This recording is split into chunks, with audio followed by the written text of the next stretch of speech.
Bonjour à tous. Alors je parle pas trop fort parce que je parle en pleine nuit actuellement au moment où je fais cette vidéo et donc je parlerai pas trop fort pour pas déranger les gens qui vivent avec moi dans ma maison. J'espère quand même que c'est suffisant, que le son, que je parle suffisamment fort pour que vous puissiez comprendre. Je vous invite à augmenter le volume de votre vidéo ou de votre téléphone ou de votre PC ou de votre ordinateur pour augmenter le volume pour que vous puissiez mieux m'entendre sinon. Et donc voilà, j'en- je continue sur l'introduction de la vidéo. Donc cette vidéo, elle a un but de apporter un discours réflexif en recherche du réel, avant tout, la recherche du réel concernant Jésus, la question du Christ, euh, et euh, et des questionnements par rapport, des questionnements, des raisonnements, des réflexions, de l'intuition aussi sur tout ce sujet de Jésus-Christ, Jésus le Christ, etc., etc. Donc, je vous maintenant que voilà. Donc, je vais essayer de synthétiser quelques-unes de mes pensées pour réfléchir sur le sujet sur ce sujet-là. Et je vais poster cette vidéo sur ma chaîne principale. Donc, si vous voyez cette vidéo, normalement c'est sur ma chaîne principale. Je tiens à dire que j'ai des chaînes secondaires. Donc, je fais vite ma publicité. Au passage, tant que vous êtes sur cette vidéo. Donc, j'ai ouvert des chaînes secondaires. Donc, il y a Grégoire Joniaux de l'essentiel, dans lequel je ferai des vidéos en quelque sorte synthétiques de l'essentiel du message que je voudrais apporter à la Terre. Donc, ce serait comme l'essentiel de tout ce qu'il y a à savoir sur l'astrologie, l'essentiel des grands questionnements et des grands raisonnements et des intuitions qui se sont passées chez moi. Voilà, donc ça c'est Grégoire Joniaux de l'essentiel. Il y a aussi Grégoire Joniaux de vie spirituelle, qui est une chaîne dans laquelle j'explique les grandes choses qui sont importantes dans ma vie spirituelle. La vie essénienne, la vie catholique, oui, parce que je m'identifie autant en tant qu'essénien que catholique. Peut-être parce que je passe du catholicisme vers l'essénianisme. Mais bon, je pense pas que le mot existe, mais bon, vous m'avez compris. Mais après, c'est toujours un processus. Plein de choses sont possibles encore à ce stade d'évolution. Et même après, les choses sont encore possibles. Euh, Qu'est-ce qu'on peut dire d'autre comme chaîne YouTube. Il y a Grégoire Joniaux de Santé, la santé. Donc j'ai une chaîne YouTube dédiée à la santé et surtout à la santé mentale, dans laquelle je parle de ma santé mentale. Je crois que j'en ai d'autres, des chaînes YouTube.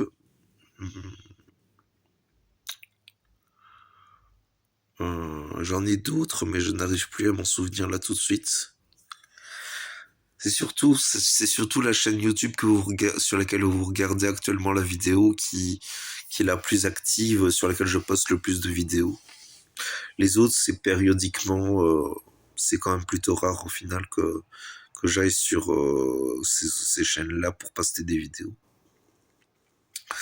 Donc voilà, maintenant je vais dans le corps du sujet d'aujourd'hui, c'est chercher le réel sur le Christ, sur Jésus. Alors, le problème, c'est que déjà, on n'a pas des sources,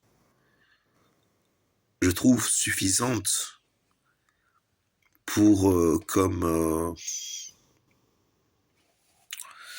étayer un propos certain. Donc là, je parle d'un point de vue scientifique. On aime bien avoir des bonnes sources pour étayer un raisonnement, une hypothèse. Et malheureusement, on n'a pas vraiment de source fiable qui pourrait étayer une hypothèse. Ou alors, c'est à mon stade de connaissance que je ne connais pas les sources. Donc, je vais quand même essayer de faire quelques hypothèses et puis après, je vous proposerai des raisonnements pour voir quelle hypothèse serait plus crédible qu'une autre en, en équilibrant entre raisonnement mental et intuition intuitive. Intuition intuitive. Donc, les hypothèses. Donc, euh, Jésus, la première hypothèse, ben, c'est celle avec laquelle j'ai vécu très longtemps, qui est que Jésus est le Fils de Dieu, que c'est la deuxième personne de la Trinité. C'est l'hypothèse catholique, en quelque sorte, la vision catholique des choses, même dans une certaine mesure la vision chrétienne. La deuxième hypothèse, c'est que Jésus était un maître essénien. Donc là, on se situe dans la vision essénienne. La troisième vision, c'était que Jésus était un être humain comme un autre, qui est né sur la terre et qui a comme apporté une vision des choses, une sagesse, une capacité de vivre ensemble, une qualité de vie pour les gens, une vision des choses, une sensibilité, tout ça. Donc ça, c'est la troisième option, c'est que Jésus n'était qu'un homme au final.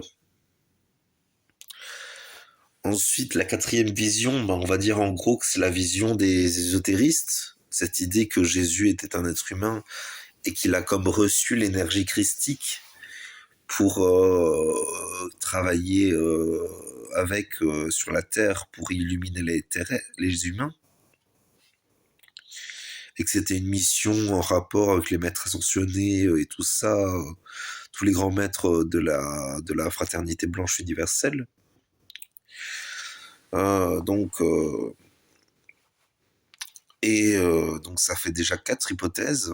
Je vais les redire pour être sûr de bien les avoir en tête. Donc la première, c'est la vision de Jésus, fils de Jésus, deuxième personne de la Trinité. La deuxième, c'est la vision de Jésus en tant que maître essénien. La troisième, c'est en tant que simple être humain. La quatrième, c'est en tant que maître spirituel, on va dire, qui a reçu une énergie christique.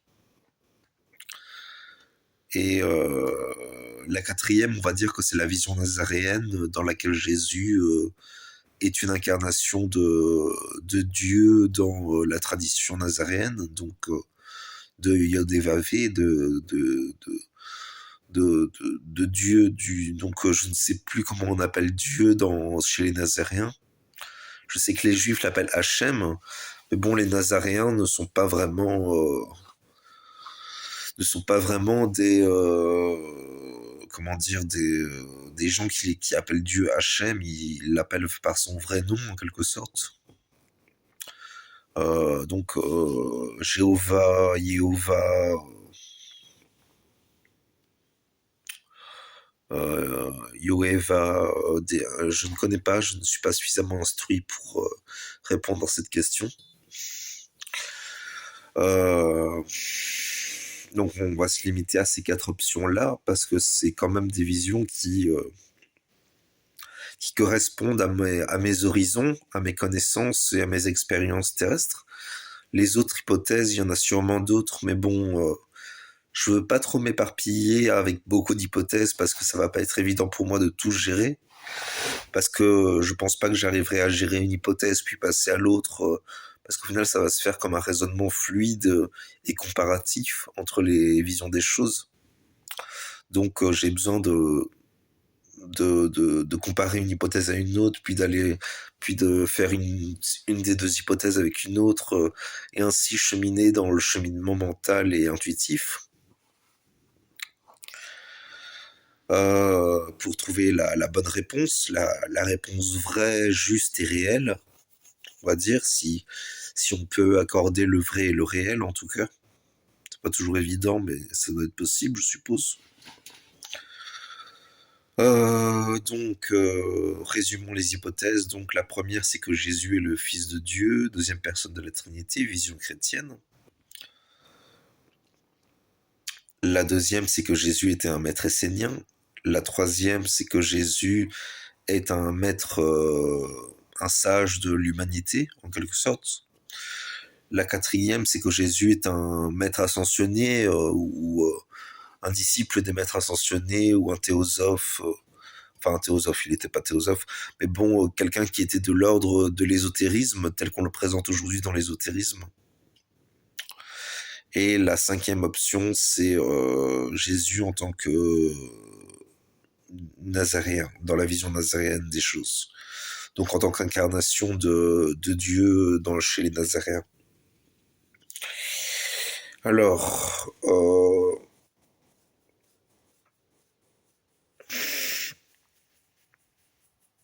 si je devais donner intuitivement, vraiment, vous voyez, ce que me dit mon intuition par rapport à ce questionnement,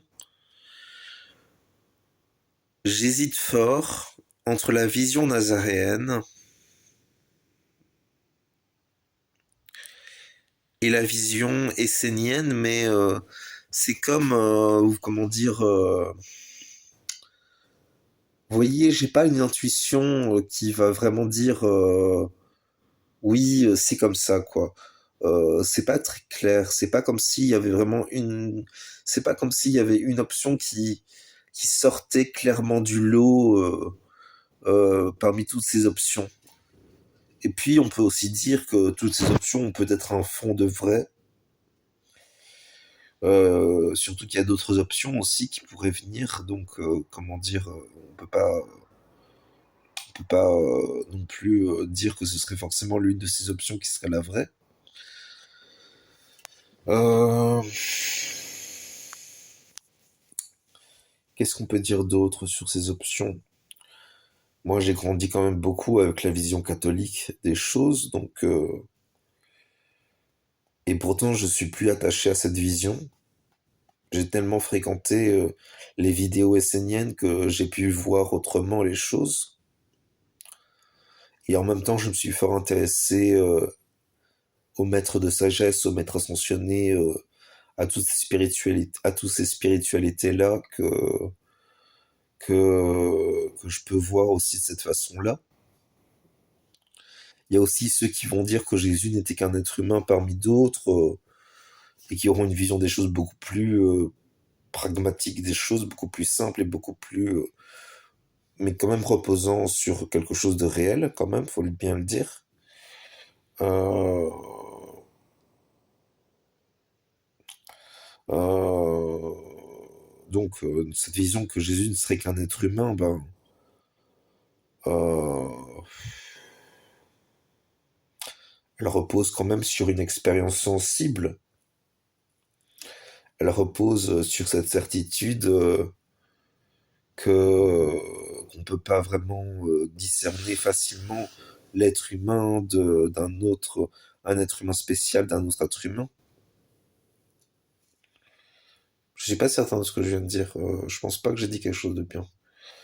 Comment dire Mais c'est vrai que quand on y pense, la vision catholique des choses, c'est que Jésus est un être divin qui apparaît à première vue comme un être euh, humain normal, mais qui en réalité est un être divin.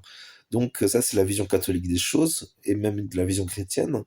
C'est vrai que c'est pas hyper intuitif à 100%, et pourtant j'ai vraiment cru pendant longtemps, et j'ai encore une part de moi qui pourrait croire, mais je n'y arrive pas vraiment parce que, comment dire,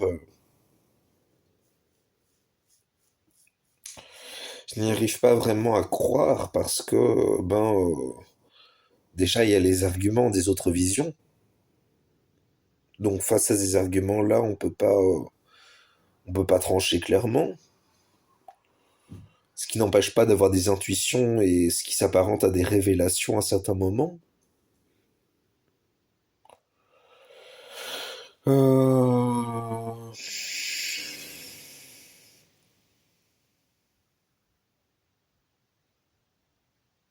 Il y a aussi la vision nazaréenne des choses qui est très légitime, qui est une vision en quelque sorte qui se connecte à... Déjà, on sait, on a beaucoup de sources historiques qui disent que les Nazaréens correspondent au mouvement initial de Jésus. Donc ça tendrait à prouver que les Nazaréens sont comme les héritiers de la tradition première de Jésus.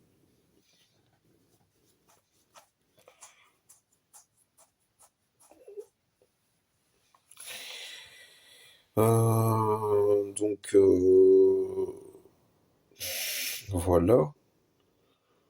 Il faut aussi dire que Saint Jean-Baptiste était apparemment relié aux Esséniens. Donc on sait que Jésus s'est fait baptiser par Saint Jean-Baptiste.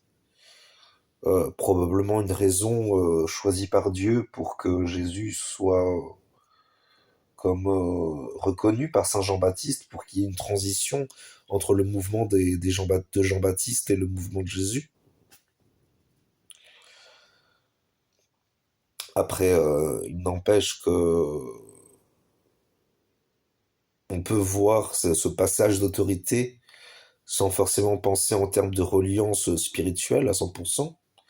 Après, Jésus a quand même dit que Saint Jean, qu'il n'y avait pas d'être humain plus grand que Saint Jean-Baptiste. Donc bon, ça tendrait quand même à confirmer cette idée que Saint Jean-Baptiste était une autorité pas importante pour Jésus, qu'il avait une place de quelqu'un de spécial. Donc en tant que personne qui est censée avoir été essénienne, Saint Jean-Baptiste, je parle de Saint Jean-Baptiste, ben on peut quand même penser que Jésus avait une vision des choses un peu essénienne. Quand on dit de quelqu'un qu'il est grand, qu'il n'y a pas eu de plus grand que lui sur la terre, ça tendrait quand même à confirmer que cette personne est une figure importante dans le cœur de l'individu. Enfin bon, je pense que Saint Jean-Baptiste était quelqu'un de très important pour Jésus, et donc soit ça veut dire que Saint Jean-Baptiste... Après, c'est vrai qu'on peut être important sans pour autant... sans pour autant qu'on soit d'accord avec les avis de l'autre. Donc peut-être que Jésus avait un attachement émotionnel et une admiration pour Saint Jean-Baptiste, sans être forcément d'accord avec ses idéaux et ses idées essentielles des choses. Euh, Après, Jésus a quand même fortement promouvu. Il faut quand même rappeler que les visions des choses de Jésus, nous, en tant que chrétiens à notre époque, on tend à vite rentrer dans des dogmes, dans des visions des choses, dans certains champs de conscience. On entretient en quelque sorte des égrégores, alors qu'à l'époque de Jésus, c'était quand même beaucoup plus simple. Quand on observe bien ce qu'a fait Jésus et Saint Jean-Baptiste, ils ont amené comme une sensibilité, comme une capacité à être bon pour son prochain. Donc, on peut quand même dire que Jésus et Saint Jean-Baptiste ont comme amené simplement une capacité à être meilleurs les uns pour les autres, que pas à être meilleur au sens à devenir meilleur ou à être, mais simplement quand vous voyez ce que je veux dire quand je dis être meilleur. Je dis pas forcément qu'on devient meilleur comme si on était bon et parfait et merveilleux, etc. Non, faut pas rentrer là-dedans. Mais plutôt dans la capacité à montrer qu'on peut faire quelque chose de bien, quoi. Voilà, c'est plutôt ça en fait. Euh, c'est pas meilleur au sens qu'on serait bon, au sens où nous sommes des êtres parfaits, nous sommes des êtres bons, nous sommes tout ça. Non, plus simplement des êtres qui peuvent faire le bien. tout simplement. Simplement, vous voyez. C'est pour ça, c'est ça qui est intéressant. Ça rejoint un peu d'ailleurs ce que disait Nietzsche. Nietzsche disait qu'il fallait différencier le bien et le mal du bon et du mauvais. Et que l'important, c'était pas forcément de faire à 100% toujours tout ce qui est bien, parce que ce qui est bien n'est pas éternellement bien à 100%, mais simplement être bon, et donc être doué dans ce qu'on fait, et faire quelque chose de bon, c'est être généreux, c'est être à l'écoute, c'est être sensible, c'est comment dire, c'est avoir le cœur ouvert, tout un tas de choses, voilà. Après, c'est des visions des choses, hein, c'est juste une vision des choses. Euh, J'essaie de sauver la sensibilité de la nature humaine.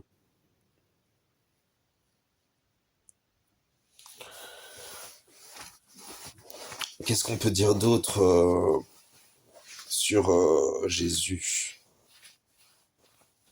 Il a quand même eu un discours assez saignant parce que il disait des images marquantes, il utilisait des paraboles.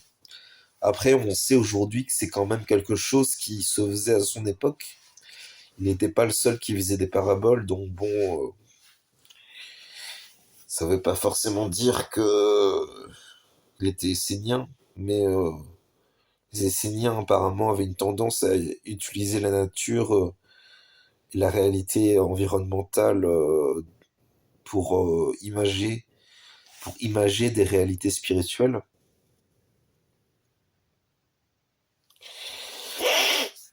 Euh,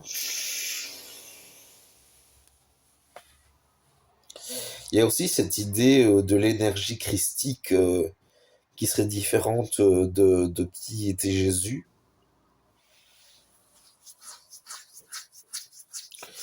Ça, c'est quand même quelque chose qui, pour moi, me pose problème parce que,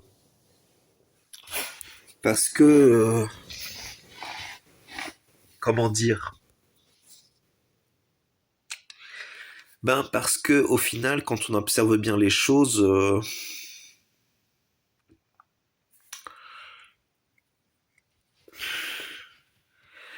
quand on observe bien les choses, au final, on peut quand même dire que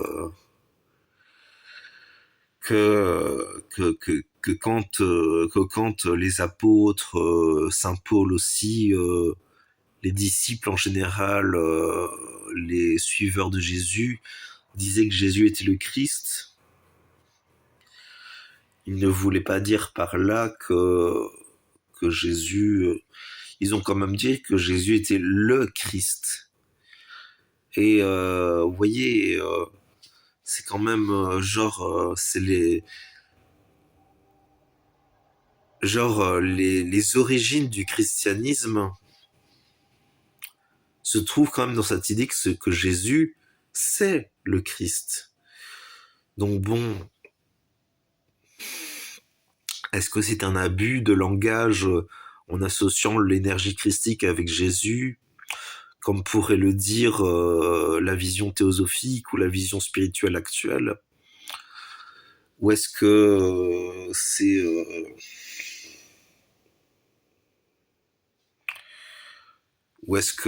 c'est autre chose? Parce que quand même, quand on y réfléchit, euh, cette idée quand même de l'énergie christique, qui serait quelque chose qui aurait adombré Jésus, que Jésus aurait connecté avec une énergie spirituelle supérieure, je sais pas, moi ça me...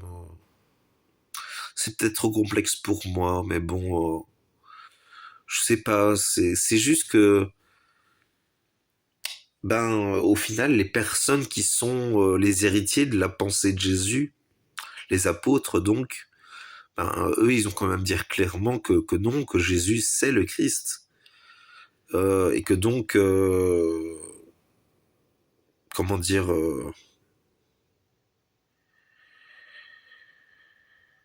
et que donc il n'y a pas lieu de différencier Jésus du Christ en quelque sorte. ou de l'énergie christique. En même temps, faut pas non plus réfuter ce qui est vraisemblable dans la vision alternative des choses, qui serait de différencier Jésus du Christ. Donc, on a comme deux visions entre la vision de différencier Jésus du Christ, qui serait la vision théosophe, la vision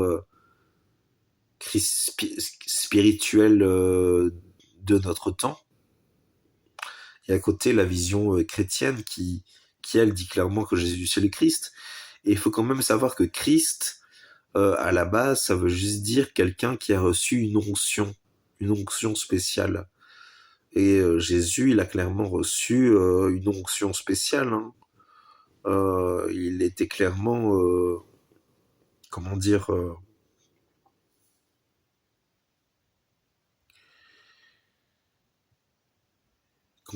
allez. On peut pas dire de Jésus qu'il n'a pas reçu une place spéciale dans l'humanité quand même. Jésus, et là je vais un peu être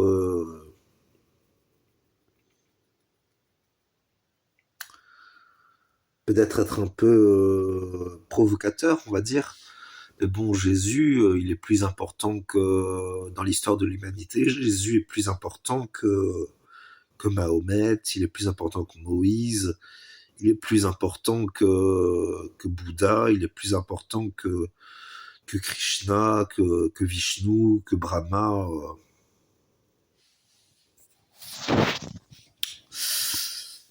Je suis désolé, hein, mais bon, alors certains vont trouver l'inverse parce qu'ils auront connecté avec autre chose chez les autres, chez ces autres figures.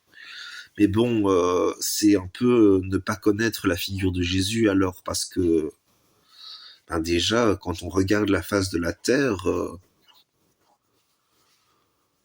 il y a beaucoup, beaucoup, beaucoup de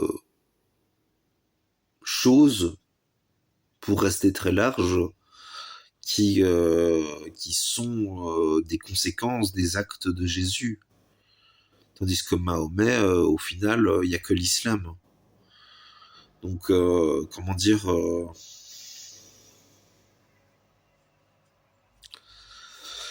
on peut pas clairement dire que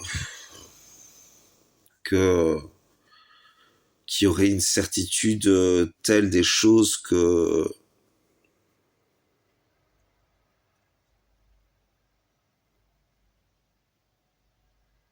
je suis un peu en train de me perdre dans mes pensées là. Comment dire, je veux dire, c'est quand on voit la surface de la Terre, il y a l'essentiel de la vie sur Terre, et c'est les conséquences des actes de Jésus. Donc bon, on peut pas dire que Jésus serait moins important que Mahomet ou Bouddha, quoi. Ses actes sont plus fondateurs pour beaucoup de choses que les autres, quoi. C'est pour ça que pour moi, c'est clairement la figure la plus importante de l'humanité. Après, dans une certaine mesure, on peut dire des choses très marquantes par rapport à Bouddha aussi, par rapport à Mahomet aussi. Après, Mahomet, c'est pas pour être méchant, mais bon, je suis pas intéressé par Mahomet à 100%. Je veux dire, il a quand même, c'est quelqu'un qui a une histoire particulière, quoi. C'est pas une histoire très très belle, quoi. Tandis que Jésus, lui, il guérissait les malades, il euh, il apportait une bonne nouvelle aux gens, il condamnait personne. Bon, c'est pas pour être méchant, mais bon, entre Mahomet et toutes ces histoires qu'on dit de lui et tous les faits réels qui sont même témoignés dans l'islam, et, et ce qu'on dit de Jésus et ce qu'on sait de Jésus, c'est quand même un peu le jour et la nuit, hein, faut quand même le dire, quoi. Donc c'est pas évident de clairement différencier les choses non plus à 100% pour tout le monde. Mais bon, parce que surtout que faut quand même le dire que les musulmans, ils ont tendance à avoir la vision des musulmans. Les catholiques, ils ont tendance à avoir la vision des catholiques. Les théosophes, ils ont la vision des théosophes. Et c'est pas toujours évident pour les gens de regarder avec neutralité la vision des choses des autres. Dans une certaine mesure, c'est vrai pour tout le monde d'ailleurs. Les athées ont des visions d'athées, les chrétiens ont des visions de chrétiens, les musulmans ont des visions de musulmans, les juifs ont des visions de juifs, les esséniens ont une vision essénienne qui pour le coup est plus lumineuse que les autres, faut quand même le dire, hein. Les Esséniens sont clairement un peuple de lumière, donc tandis que les autres, ils sont comme coincés dans leur vision des choses, quoi. Ils n'arrivent pas comment dire, à avoir une vision plus subtile des choses. Tandis que les Esséniens, ils ont une vision beaucoup plus,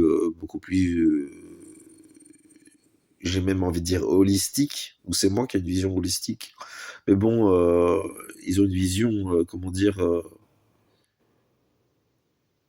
ils ont une vision subtile, quoi. Ils ont une sensibilité subtile, tandis que les catholiques, directement, ça va être que dit le pape, est-ce qu'on doit lui obéir enfin, normalement, on est censé obéir au pape dans le catholicisme, mais bon, on peut pas non plus. Le problème, c'est l'ère du Verseau aussi. C'est vrai qu'il y a l'astrologie aussi, la réalité astrologique à prendre dans tout ça. Qu'est-ce qu'on peut dire d'autre par rapport aux visions?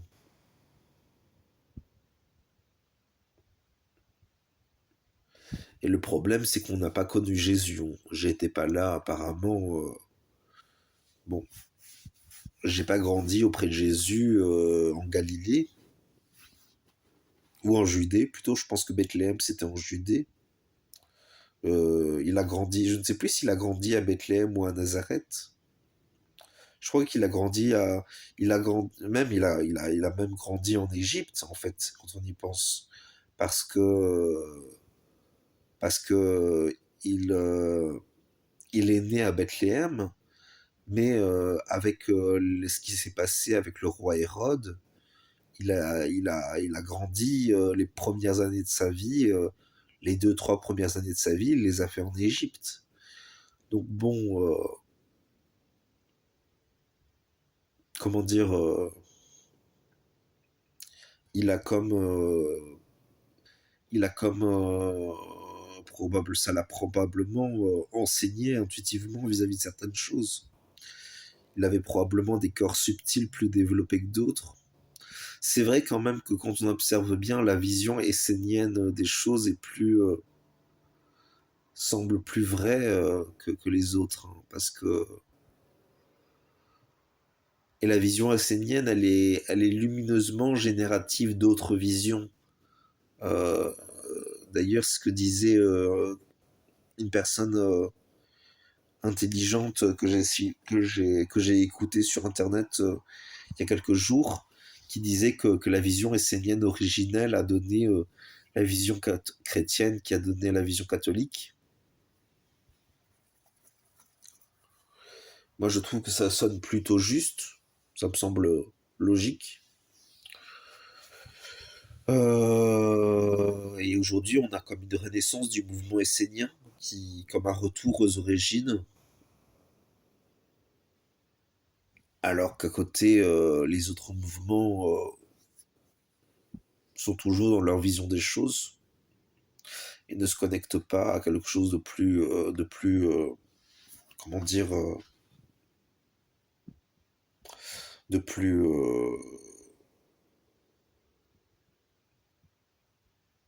de plus doté de vision. quand on regarde les catholiques, c'est quand même beaucoup le dogme, le dogme, le dogme. Tandis que les musulmans, ben, être croyant. D'ailleurs, c'est intéressant parce que quand on regarde les catholiques, on est plus dans le dogme, on vibralise le dogme chez les catholiques, tandis que chez les musulmans, c'est le fait d'être croyant, quoi. C'est pas tout à fait la même chose parce que quand on y pense, le dogme catholique, c'est comme une manière d'entretenir des croyances sur un sujet, d'entretenir une manière de vivre, voir les choses, tandis que la croyance musulmane, c'est comme genre, est-ce que t'es, c'est, il y a aussi la notion de mécréance qu'on retrouve dans une certaine mesure chez les chrétiens aussi. À l'origine, il y avait dans cette origine un peu cette énergie de est-ce que l'autre est devenu mécréant, est-ce qu'il a quitté la bonne foi des choses. Euh, Sauf que les chrétiens, ils n'allaient pas dire mécréant, ils allaient dire hérétique, ils allaient dire hérétique. Qu'est-ce qu'on peut dire d'autre Je me perds un peu, hein. J'ai du mal à organiser ma pensée, mon raisonnement et mon intuition.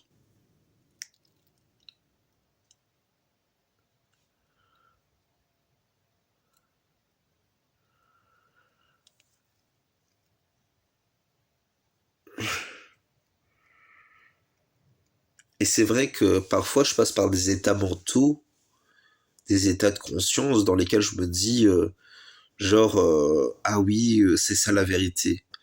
Le problème c'est que mentalement on peut pas non plus à 100% être certain de nos états mentaux et de nos états de conscience.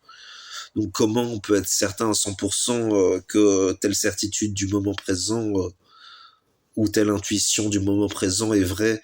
Surtout que l'intuition, il faut quand même le dire, c'est pas quelque chose qui fonctionne à 100%. Hein.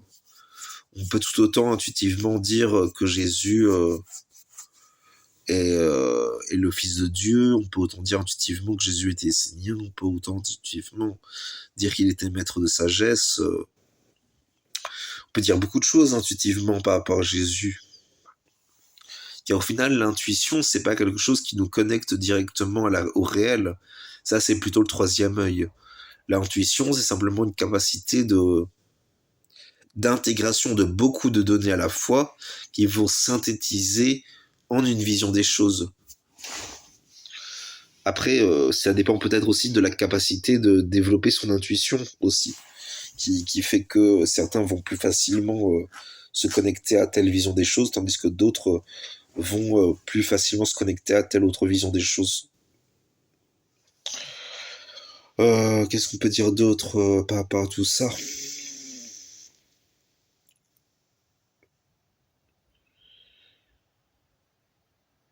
Ça fait déjà 38 minutes que je fais cette vidéo. J'ai un peu tenté de l'arrêter, et en même temps j'ai le sentiment que je pourrais dire d'autres choses intéressantes. Mais oui, et puis il faut quand même savoir, donc je tiens quand même à dire, parce que c'est l'une des choses importantes que je voudrais dire. Je l'ai déjà dit sur la chaîne, mais c'est toujours intéressant de le répéter. Faut quand même savoir que Jésus, Christ, ça veut dire le Christ, ça veut dire oint, ça veut dire que c'est quelqu'un qui a reçu une onction. Donc c'est pas, donc comment dire, c'est un titre, quoi, c'est un titre. Donc on peut pas clairement dire que. Alors est-ce que le titre est une énergie qu'on va appeler l'énergie christique, comme le disent les théosophes et les spirituels de notre époque? Mais ou bien est-ce que c'est genre un titre spécifique à Jésus? Ben, chez les chrétiens, on va plutôt dire ça.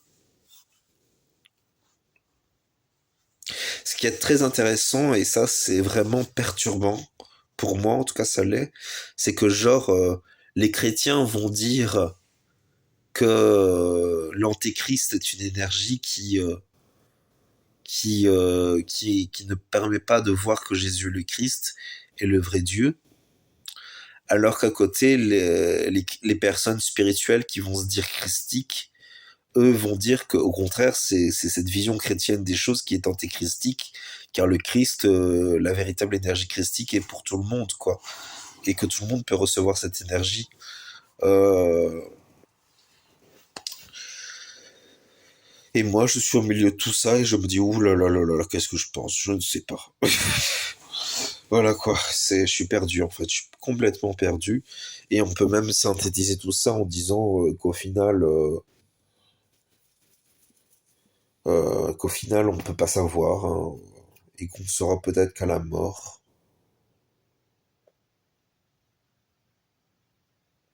Quand on regarde bien, l'expérience humaine est quand même très sombre, hein, parce que, comment dire,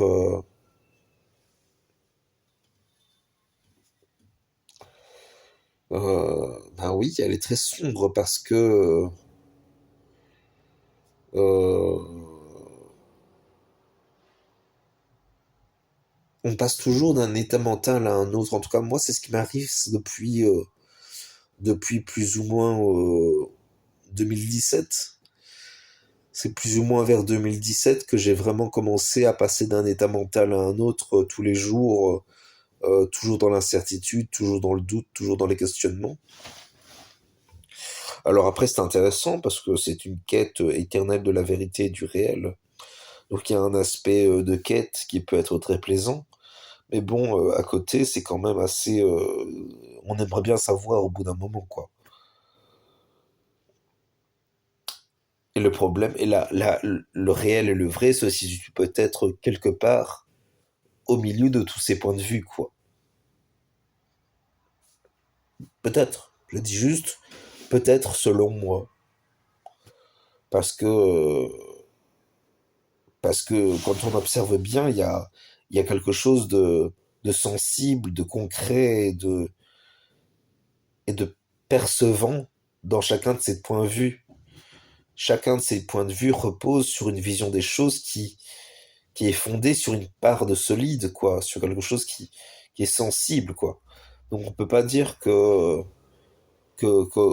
peut pas dire on peut pas dire de telle ou telle personne que son point de vue ne serait pas sensible ou ne serait fondé sur rien. Parce qu'au final, comment dire, allez. Et pourtant, euh, et pourtant, on peut pas non plus s'empêcher de penser qu'il y a des visions plus justes que d'autres. Typiquement, c'est complexe, hein, parce que dès qu'il s'agit d'ériger une pensée ou une valeur au-dessus des autres, directement ça crée comme un tyrannisme des valeurs. Donc bon, c'est pas l'idéal non plus. Je sais pas.